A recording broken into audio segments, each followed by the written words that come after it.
simple model we use is we drive all of our corporate modeling off of organic growth or originated asset acquisitions. So when we do our guidance or we look at our core growth rate, it assumes no M&A whatsoever. So we underwrite, let's call it maybe half of our growth on an annual basis, and 100% of our projected growth is based on actual core acquisitions.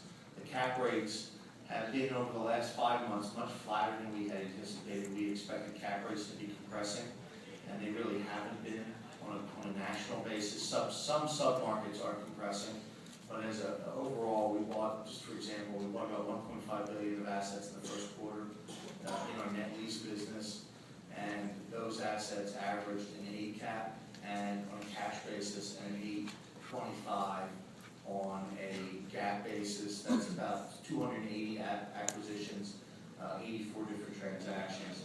Cap rates were relatively flat. Maybe they backed up 10 bips.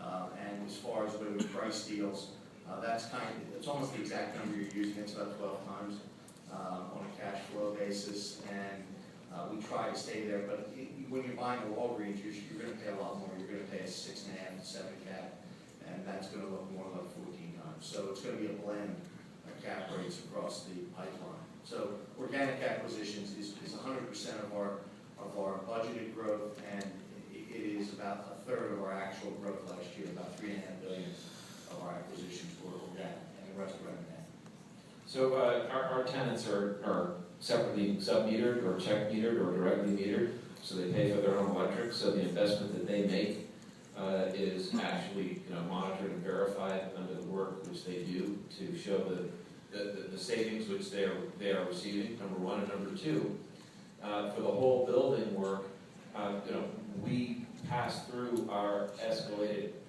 expenses over a base year for each tenant. So to the extent that we mitigate against increased expense, increased utility cost, that results in a lower increment over base year for each tenant. Why don't we take one more question?